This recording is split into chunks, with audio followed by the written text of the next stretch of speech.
नमस्कार, आप देख रहे हैं एनबी न्यूज और मैं हूं आपके साथ योगेश पांडे। स्वागत है आपका एनबी न्यूज एक्सप्रेस में।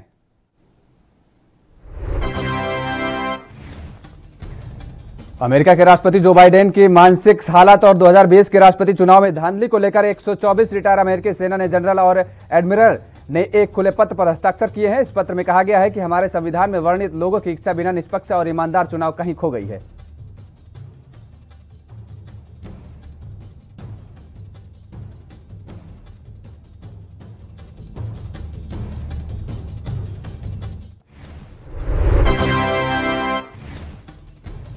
पत्र पर हस्ताक्षर करने वाले अधिकतर वो लोग हैं जो दशकों से सेवा क्षेत्र से बाहर हैं। इन्होंने भी बाइडेन के स्वास्थ्य को लेकर के चिंता जताई है। पत्र में लिखा है कि राष्ट्रपति बाइडेन की मानसिक और शारीरिक स्थिति को अनदेखा नहीं किया जा सकता। वह ऐसे होने चाहिए जो तुरंत दिन में या रात को कभी भी राष्ट्रीय सुरक्षा से जुड़े सही फैसले ले सके। बता दें कि इससे पहले 2020 के चुनाव में भी पूर्व राष्ट्रपति डोनाल्ड ट्रंप ने बाइडेन के स्वास्थ्य को लेकर के बातें कही थी।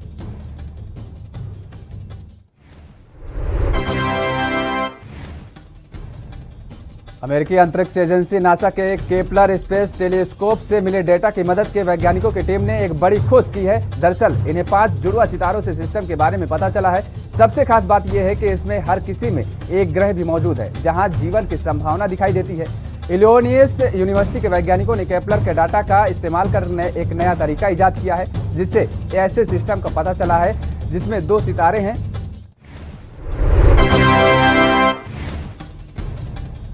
न्यूजीलैंड का माओरी पार्टी के नेता रावरी वेतित को इस साल दूसरी बार संसद से बाहर कर दिया गया है। दरअसल स्वदेशी मूल के लोगों को अधिकारों के बारे में एक बहस के दौरान हाका डांस करने के लिए उन पर यह कार्रवाई की गई है।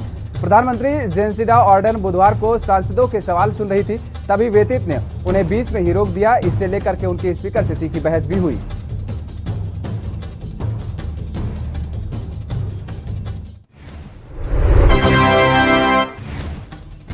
इजरायल और फालिस्तीनियों के बीच बीते शुक्रवार शुरू हुए विवाद के कारण अब तक 74 लोगों की मौत हो गई है। इनमें से 67 लोगों की मौत गाजा में, जबकि 7 लोगों की मौत इजरायल में हुई है। इस बीच 10 मई से ही फलस्तीनियों का चरमपंथी संगठन हमाम इजरायल पर लगातार रॉकेट दाग रहा है। इजरायली डिफेंस फोर्स का कहना है कि गाजा के इजरायली शहरों पर अब तक करीब 1500 रॉकेट दागे गए हैं।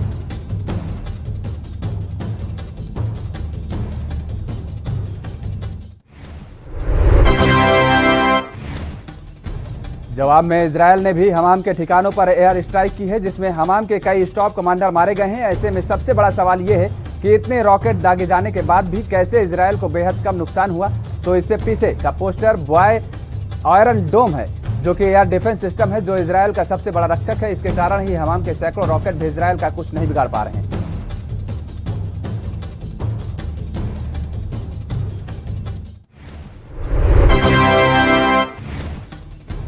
नेपाल में प्रधानमंत्री केपी शर्मा ओली के सोमवार को विश्वास मत खोने के बाद राष्ट्रपति ने गुरुवार रात तक सरकार गठन की समय सीमा तय की थी, लेकिन नेपाल के राजनीतिक दल अपने धड़ों के बीच गुटबाजी के चलते अभी तक इस मामले पर कोई सहमति कायम नहीं कर पाए हैं।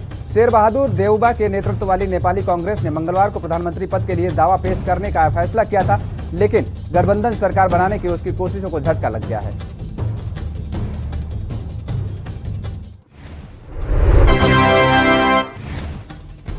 इमरान खान अपनी फजीहत कराने का कोई मौका नहीं छोड़ते हैं। जब भी वो सोशल मीडिया पर कोई संदेश देने जाते हैं तो जाने अनजाने में ट्रोल हो जाते हैं। ऐसा ही कुछ हुआ बुधवार को, जब इजराइल और फालिस्तीन के बीच जंग में इमरान खान ट्विटर पर कूद पड़े। इस जंग में वो किसके साथ हैं इसका सबूत उन्होंने अपने ट्विटर पर वेस्ट का इस्तेमाल करके दिया, लेकिन इसके साथ ही इस्तेमाल की गई एक फोटो को लेकर इमरान खान ट्रोल हो गए।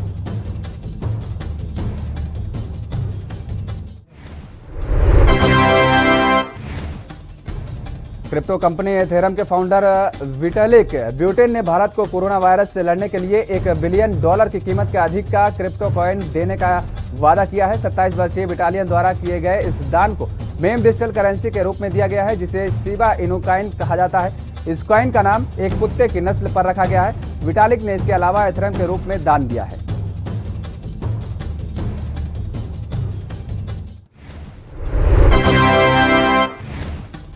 नासा के हबल स्पेस टेलीस्कोप का नाम सुनते ही हमारे जहन में उसके द्वारा ली गई अंतरिक्ष की खूबसूरत तस्वीरें दिखाई देने लगती हैं। आपको बता दें कि इस टेलीस्कोप का अंतरिक्ष में भेजने से पहले कई दशकों तक प्लानिंग की गई थी। इसके बाद ही इसे 24 अप्रैल 1990 को लॉन्च किया गया। हालांकि अपनी लॉन्चिंग के बाद से ही इसने एक से बढ़कर एक खूबसूरत तस्वीरों को धरती पर भेजा है।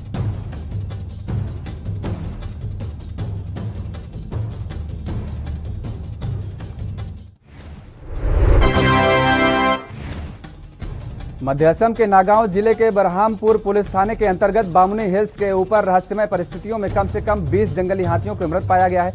रिपोर्ट के अनुसार 4 हाथियों के शव तलहटी से बरामद हुए हैं। बाकी 16 के शवों को गुरुवार को पहाड़ियों के ऊपर से देखा गया है। इस मामले को लेकर के वन अधिकारियों ने कहा है कि स्थानीय ग्रामीणों द्वारा सूचित किए जाने के बाद गुरुवार दोपहर को हाथी की मौत की रिपोर्ट आई है। हाथियों की मौत के पीछे के कारणों का अभी तक पता नहीं चल पाया है।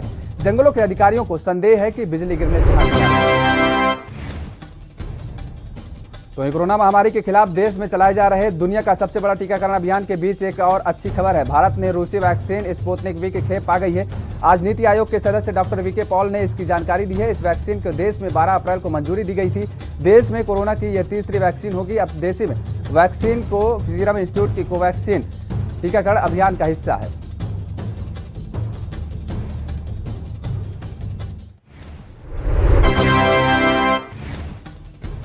देश में कोरोना वायरस जैसे जैसे बढ़ रहा है वैसे वैसे इससे जुड़ी कई नई चीजें भी सामने आ रही हैं। लोगों के लिए एक नई बीमारी है जिसकी ज्यादा जानकारी नहीं है। विशेषज्ञ भी इसे लेकर लगातार रिसर्च कर रहे हैं।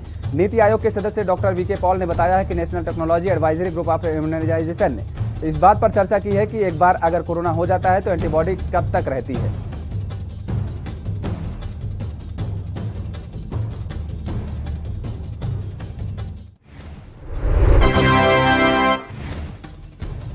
देश में कोरोना के मामलों को लेकर के आज स्वास्थ्य मंत्रालय के संयुक्त सचिव लव अग्रवाल ने जानकारी दी है कि देश में अब तक 83.26% मामले ठीक हुए हैं।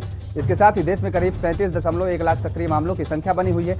3 मई को रिकवरी रेट 81.3% थी, जिसके बाद रिकवरी में सुधार हुआ है। पिछले 24 घंटों में देश में 3,62,727 मामले दर्ज किए गए हैं। इसके अलावा देश में 12 राज्य ऐसे हैं जहां 1 लाख से भी ज्यादा सक्रिय मामले हैं। फिलहाल यहां रुकते हैं एक छोटे से ब्रेक के लिए। ब्रेक के बाद फौरन हाजिर होते हैं।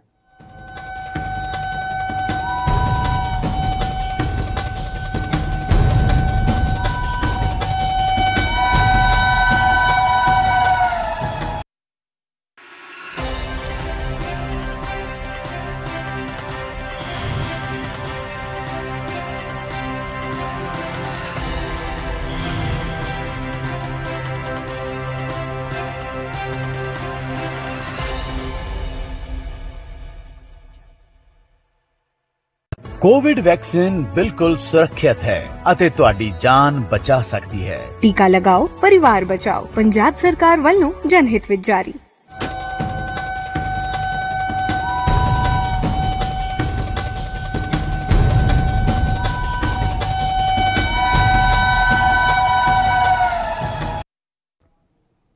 ब्रेक के बाद एक बार फिर आप सभी का स्वागत है। खबरों में आगे बढ़ते हैं।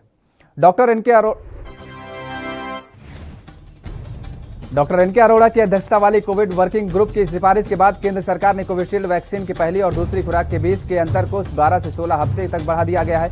और इससे पहले अभी तक कोविशील्ड टीके की 2 खुराक के बीच का अंतर 6 से 8 हफ्ते का था। साथ ही भारत सरकार ने कहा है कि कोवैक्सीन खुराक के बीच के अंतर का कोई बदलाव की सिफारिश नहीं की गई है।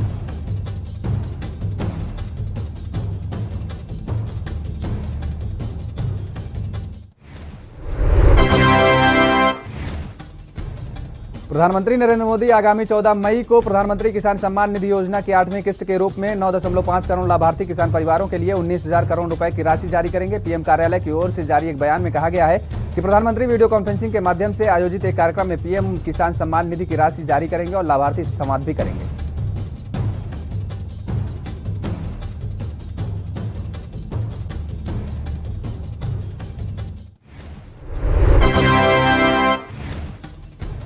प्रधानमंत्री ने ट्वीट कर कहा है कि देश के करोड़ों अन्नदाताओं के लिए कल का दिन बेहद महत्वपूर्ण है। सुबह 11 बजे वीडियो कॉन्फ्रेंसिंग के जरिए प्रधानमंत्री किसान सम्मान निधि की 8वीं किस्त जारी करने का सौभाग्य प्राप्त होगा।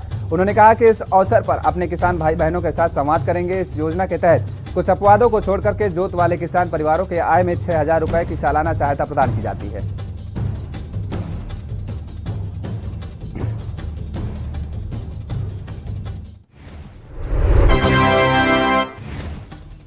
कोरोना के तेज मामलों से लेकर वैक्सीन और ऑक्सीजन की कमी को लेकर के सियासी लड़ाई जारी है। केजरीवाल ने केंद्र पर निशाना साधते हुए कहा है कि केंद्र ने राज्यों के इंटरनेशनल मार्केट में लड़ने के लिए छोड़ दिया है। टीका की कमी और वैक्सीनेशन ठप होने के आदेशों के बीच दिल्ली, राजस्थान, महाराष्ट्र जैसे राज्यों ने हाथ खड़े कर दिए हैं, तो यूपी, हरियाणा जैसे राज्य ग्लोबल टेंडर के जरिए वैक्सीन खरीद का रास्ता तलाश रहे हैं। 12 विपक्षी दलों ने सरकार को चिट्ठी लिखकर हर संभव रास्ते का टीका खरीदने की सलाह दी है। कोरोना संकट के बीच केंद्र पर चौतरफा दबाव बना हुआ है। दिल्ली के खान चाचा और टाउन हॉल रेस्टोरेंट के मालिक नवनीत कालरा के ठिकानों से बरामद किए गए ऑक्सीजन कंसंट्रेटर में कुछ ठीक से काम ही नहीं कर रहे थे। पुलिस ने बरामद किए गए 2 कंसंट्रेटर जांच के लिए लैब में भेजे थे, जहां पता चला कि ठीक से काम नहीं करते थे। इस बात की शिकायत कई ग्राहक ने नवनीत से भी की थी।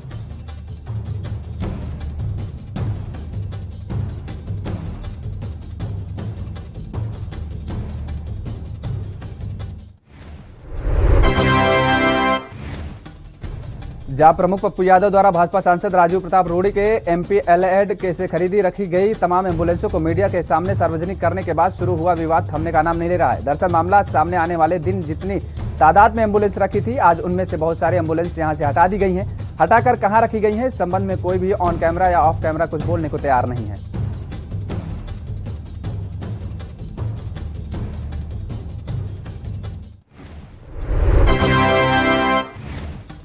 इससे पहले देश के कई शहरों से ऐसी तस्वीरें सामने आई हैं जो भविष्य के फिक्र की घंटी बजा रही हैं। हैदराबाद की चार मीनार इलाके में लॉकडाउन से पहले ईद की खरीदारी करने के लिए ऐसी भीड़ उमड़ी कि सोशल डिस्टेंसिंग की धज्जियां उड़ गईं। 2 गज की दूरी तो छोड़िए, 2 कदम की दूरी भी बमुश्किल दिख रही है। भीड़ में महिला पुरुष बच्चे भी दिखाई दे रहे हैं।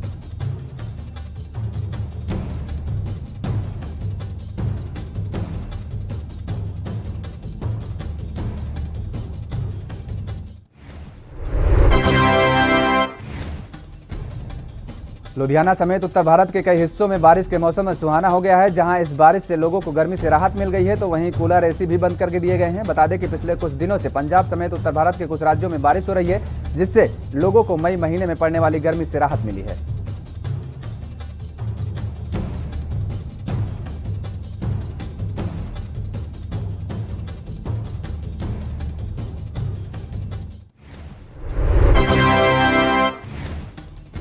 शहरों के बाद अब ग्रामीण क्षेत्रों में भी कोरोना बढ़ने लगा है। यही कुछ हाल यूपी के मुरादाबाद का है, जहां जिले के कई गांव कोरोना की चपेट में आ गए हैं। यहां शहरों की तुलना में अब ज्यादा मरीज सामने आने लगे हैं। वहीं गांवों में कोरोना के बढ़ते मामलों को देखते हुए अब सरकार भी चिंतित हो गई है और गांवों में कोरोना की किट बांटी जा रही है।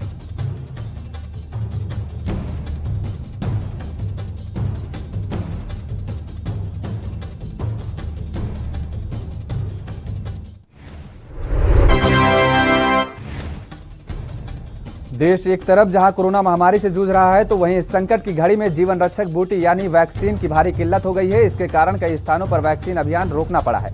वहीं अब पंजाब में भी वैक्सीन की भारी किल्लत हो गई है, जिसके कारण लुधियाना में वैक्सीनेशन अभियान को रोक दिया गया है।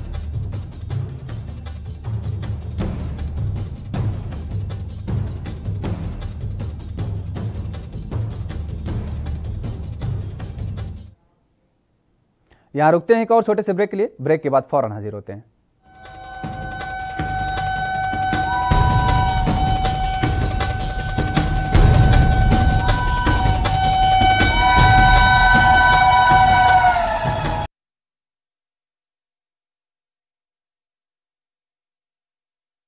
गुरु तेग बहादुर सिमरिए 1667 ਈਸਵੀ ਦੇ ਵਿੱਚ ਜਦੋਂ ਗੁਰੂ ਤੇਗ ਬਹਾਦਰ ਮਹਾਰਾਜ ਜੀ ਅਸਾਮ ਔਰ ਸਥਾਨਾਂ ਤੇ ਪ੍ਰਚਾਰ ਦੀ ਫੇਰੀ ਦੌਰਾਨ ਨਿਕਲੇ ਸਨ, ਤਾਂ ਉਸ ਟਾਈਮ ਅਸਾਮ ਧੋਬੜੀ ਸਾਹਿਬ ਟਾਕਾ ਹੁੰਦੇ ਹੋਏ ਤੇਗ ਬਹਾਦਰ ਮਹਾਰਾਜ ਇਸ ਸਥਾਨ ਤੇ ਪਹੁੰਚੇ ਸਨ। ਉਹਨਾਂ ਨੂੰ ਪਤਾ ਲੱਗਾ ਕਿ ਇਸ ਸਥਾਨ ਤੇ ਗੁਰੂ ਨਾਨਕ ਸਾਹਿਬ ਜੀ ਆਏ ਸਨ, ਤਾਂ ਸੰਗਤਾਂ ਦੇ ਕਹਿਣ ਤੇ ਗੁਰੂ ਤੇਗ ਬਹਾਦਰ ਮਹਾਰਾਜ ਜੀ ਨੇ ਵੀ ਇਸ ਸਥਾਨ ਤੇ ਆ ਕੇ ਨਿਵਾਸ ਕੀਤਾ ਸੀ ਔਰ ਸੰਗਤਾਂ ਨੂੰ ਗੁਰਬਾਣੀ ਦੇ ਨਾਲ ਜੋੜਿਆ ਸੀ।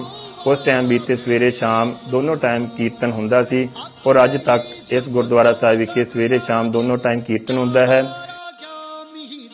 ਸਭ ਸੰਗਤਾਂ ਇੱਥੇ ਦਰਸ਼ਨ ਵਾਸਤੇ ਆਉਂਦੀਆਂ ਹਨ। ਸੰਗਤਾਂ ਦੀਆਂ ਮਨੋਕਾਮਨਾਵਾਂ ਗੁਰੂ ਸਾਹਿਬ ਆਪਣੀਆਂ ਰਹਿਮਤਾਂ ਕਰਕੇ ਪੂਰੀਆਂ ਕਰਦੇ ਹਨ ਔਰ ਸੰਗਤਾਂ ਦੀਆਂ ਜੋ ਵੀ ਮਨੋਕਾਮਨਾ ਹੁੰਦੀਆਂ ਹਨ ਇਸ ਸਥਾਨ ਤੇ ਆ ਕੇ ਪੂਰੀਆਂ ਹੁੰਦੀਆਂ ਹਨ।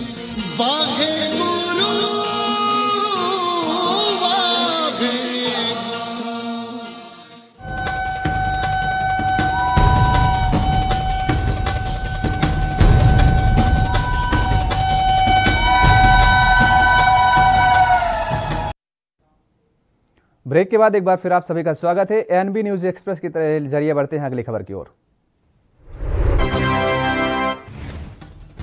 ईद का पर्व है और जम्मू कश्मीर में कोरोना की वजह से कर्फ्यू लगा है। इसे लेकर के अब स्थानीय लोगों की मुश्किलें भी बढ़ने लगी हैं। हालांकि प्रशासन की ओर से लोगों को कोरोना के कारण घरों से पर ही नमाज अदा करने की नसीहत दी गई है। वहीं दूसरी तरफ राज्य में कर्फ्यू के चलते श्रीनगर समेत कई जिलों में सड़कें सूनी पड़ी हैं।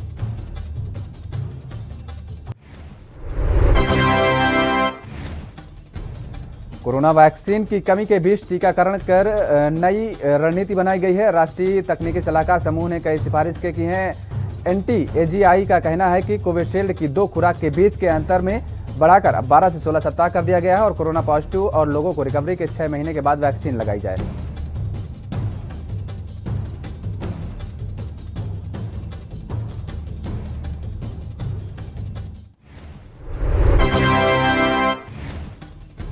कोरोना संक्रमण से बचाव के लिए लगाई जा रही वैक्सीन को लेकर राजनीतिक बवाल शुरू हो गया है। समाज सेवियों को वैक्सीन की कैंप आयोजित कराने के लिए नेताओं की मर्जी का इंतजार करना पड़ रहा है। आरोप है कि जब वैक्सीनेशन के लिए टीकाकरण अधिकारी से कैंप आयोजित कराने के लिए मांग की गई है तो उन्होंने सत्ताधारी पार्टी के कार्यालय पर संपर्क करने के लिए बोल दिया है।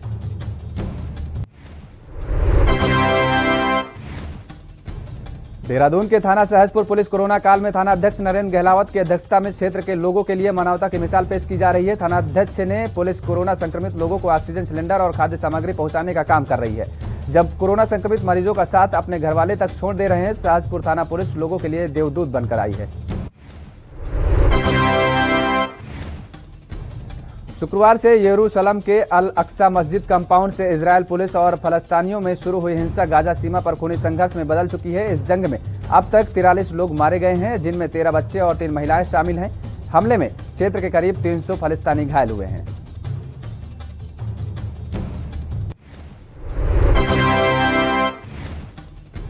तारक मेहता का उल्टा चश्मा का मुख्य कलाकार बबीता यानी मुनमुन दत्ता ने हाल ही में इंस्टाग्राम पर एक वीडियो पोस्ट किया था। वीडियो में अभिनेत्री ने जाति सूचक शब्द का इस्तेमाल किया था, जिस पर मामले ने तूल पकड़ लिया है। अभिनेत्री मुनमुन दत्ता के खिलाफ हरियाणा के चरखी दादरी में शिकायत दर्ज कराई गई है और उन पर दलितों को लेकर के अपमानजनक टिप्पणी करने का आरोप है।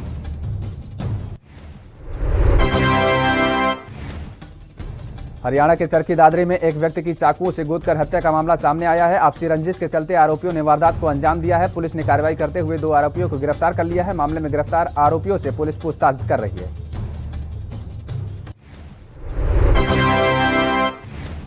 उत्तराखंड में कोरोना को लेकर के प्रशासन सख्त होता नजर आ रहा है। कोरोना कर्फ्यू के दौरान अनावश्यक घूमने वालों के खिलाफ अब नैनीताल पुलिस सख्त हो गई है, जिसको देखते हुए curfew express mobile quarantine mobile van की शुरुआत कर दी गई है। कोविड कर्फ्यू के दौरान बेवजह घूमने वाले लोगों को पकड़कर इस वैन में बैठाया जाएगा और उनकी काउंसलिंग भी की जाएगी।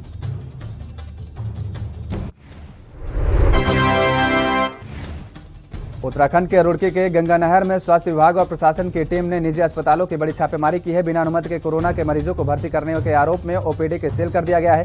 स्वास्थ्य विभाग को सूचना मिली थी कि इन निजी अस्पताल में कोरोना के मरीजों की जान से खिलवाड़ किया जा रहा है और उनको बिना अनुमति के ही भर्ती करके उपचार किया जा रहा है। गौरतलब है कि अस्पताल के बाहर डॉक्टर ने कोरोना का स्पेशलिस्ट होने का बोर्ड भी लगाया है। पिछले कुछ दिनों से गंगा नदी में शवों के मिलने से लोगों में हड़कंप मच गया है, जिसके चलते यूपी के गाजीपुर में जिला प्रशासन ने लोगों से गंगा नदी में शव नहीं बहाने की अपील की है। डीएम ने लोगों को बताया है कि शवों का अंत्येष्टि करने के बाद उनकी राख को ही गंगा नदी में प्रवाहित किया जाना चाहिए। गांव-गांव जाकर लोगों को जागरूक करने के निर्देश भी दिए हैं।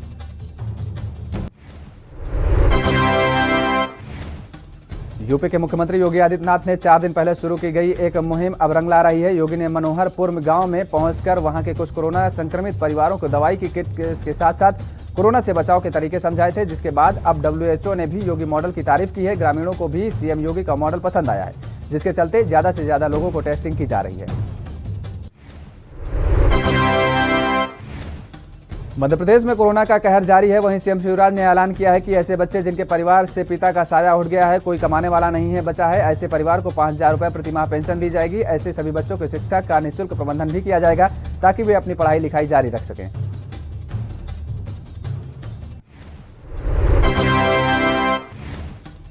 आम आदमी पार्टी के नेता और प्रवक्ता राघव चड्ढा ने वैक्सीन को लेकर के केंद्र सरकार पर जमकर निशाना साधा है। उन्होंने कहा कि केंद्र सरकार के पास वैक्सीन को लेकर के कोई नीति नहीं है और राज्यों को केंद्र ने अपने हाल पर छोड़ दिया है। वैक्सीन न होने से टीकाकरण केंद्र बंद हो गए हैं। जनवरी में भारत में वैक्सीन आ गई थी तो 3 महीने में मोदी सरकार ने हर किसी को वैक्सीन क्यों नहीं लगवाई। उन्होंने क्या कुछ कहा, सुनाते हैं।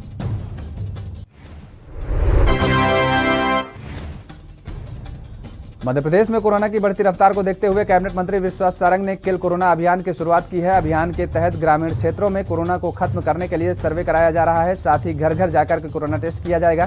संक्रमित पाए जाने पर नजदीक अस्पताल में इलाज की व्यवस्था भी की जाएगी।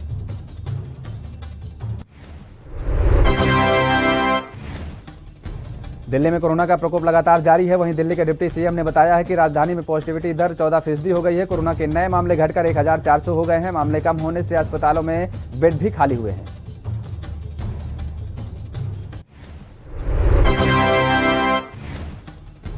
महाराष्ट्र में कोरोना संक्रमण की रफ्तार एक बार फिर बढ़ गई है। महाराष्ट्र सरकार ने कोरोना से निपटने के लिए राज्य में लगाए गए प्रतिबंध को 1 जून सुबह 7 बजे तक के लिए बढ़ा दिया है। वहीं एनसीपी नेता ने नवाब मलिक ने कहा है कि हमें जानकारी है कि मॉडर्ना कंपनी का टीका भारत में आ गया है और लोगों को लग रहा है, ये कैसे आ रहा है, कैसे लग रहा है, इसका जवाब केंद्र सरकार को देना पड़ेगा।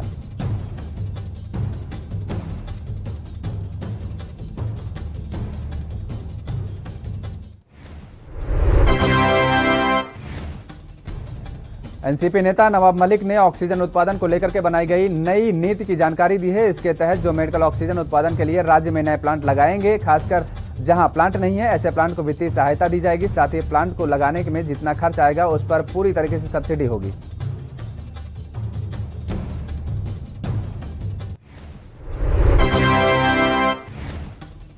देश में कोरोना वायरस से पनपी बदहाल व्यवस्था पर राहुल गांधी ने फिर केंद्र सरकार पर हमला बोला है। राहुल ने ट्वीट किया है कि वैक्सीन, ऑक्सीजन और दवाओं के साथ पीएम भी गायब हैं। बचे हैं तो बस सेंट्रल विस्टा, दवाओं पर जीएसटी और यहां वहां पीएम के फोटो।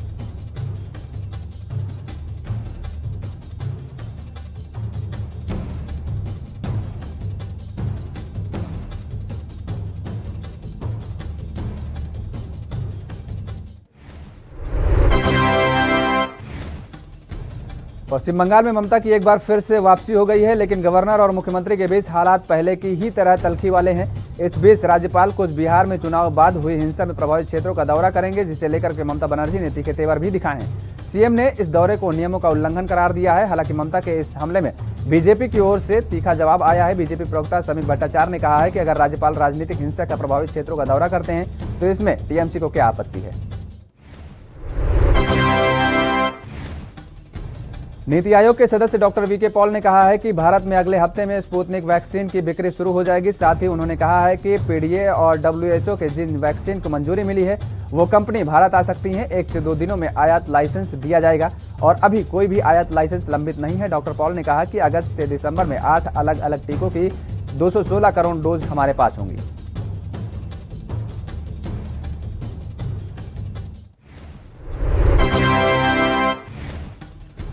महाराष्ट्र के पालघर जिले में गुरुवार दोपहर एक फैक्ट्री में भीषण आग लग गई। इस हादसे में वहां रखे रबर के सैकड़ों बड़े पाइप इसकी चपेट में आ गए हैं। आग इतनी भीषण थी कि ये पास खड़े एक केमिकल से भरे टैंकर तक पहुंच गई है। आग पर काबू पाने के लिए दमकल की आधा दर्जन गाड़ियां मौके पर बुलानी पड़ी।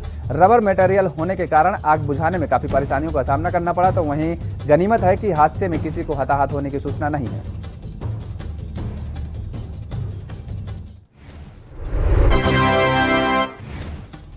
उत्तर प्रदेश के मुख्यमंत्री योगी आदित्यनाथ ने गुरुवार को कहा है कि राज्य में ऑक्सीजन की सप्लाई युद्ध स्तर पर चल रही है। उन्होंने कहा है कि प्रदेश में रोजाना मामले भी घट रहे हैं। उन्होंने कहा है कि घर में भी मास्क लगाकर रहें। उन्होंने आगे कहा कि हम प्रतिदिन 1000 मीट्रिक टन ऑक्सीजन की आपूर्ति कर रहे हैं। प्रदेश में 377 नए ऑक्सीजन प्लांट लगाने शुरू किए गए हैं, जिनमें से प्रधानमंत्री केयर फंड में 161 ऑक्सीजन प्लांट लगाए गए हैं, जो कि 20,000 ऑक्सीजन कंसंट्रेटर प्रदेश में अंदर वितरित किए गए हैं।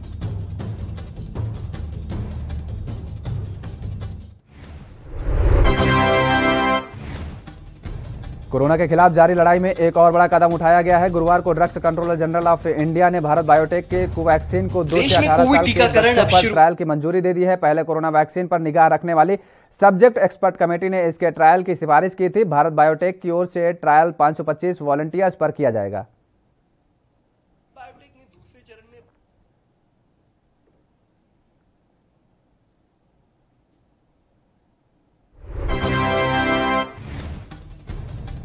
कोरोना संकट के बीच केंद्रीय स्वास्थ्य मंत्री डॉक्टर हर्षवर्धन ने गुरुवार को एक बैठक की। इस बैठक में देश में कोरोना महामारी से उत्पन्न स्थिति पर चर्चा की गई। बैठक के बाद उन्होंने बताया कि महाराष्ट्र अब भी सबसे अधिक प्रभावित राज्य है। हालांकि 27 अप्रैल से गिरावट का रुख देख रहे हैं, लेकिन फिर भी राज्य में प्रतिदिन लगभग 50,000 नए मामले सामने आ रहे हैं। वहीं 8 मई से राजस्थान में भी सक्रिय मामलों में वृद्धि देखी जा रही है, जबकि रोज मरने वालों की संख्या 150 से अधिक हो गई है।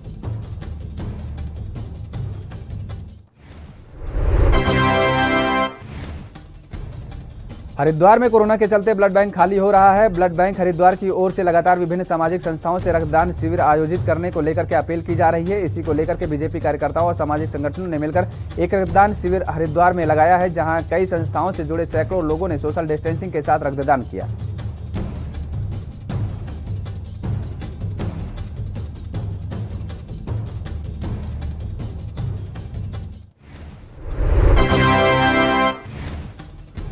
उत्तराखंड में मौसम का मिजाज बदल गया है। यहां बद्रीनाथ, केदारनाथ, हेमकुंड साहिब, फूलों की घाटी समेत ऊंची चोटियों पर बर्फबारी हुई है। उत्तरकाशी, सतपुली और कुमाऊं के कुछ क्षेत्रों में भारी ओलावृष्टि से फसलों को खासा नुकसान भी पहुंचा है। वहीं इससे पहले गुरुवार सुबह कई जिलों में घने बादल छाए रहने के साथ ही मौसम खराब हो रहा।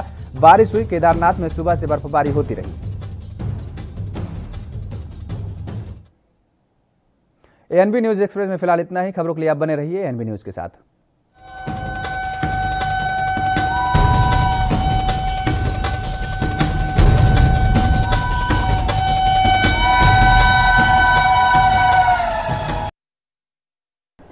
यात्रीगण कृपया ध्यान दें, ANB express news on wheels Tata sky, Airtel, Facebook page, Instagram, Jio TV, Google play, YouTube और ऐप स्टोर पर रात 9 बजे एएनबी न्यूज पर आ रही है। धन्यवाद।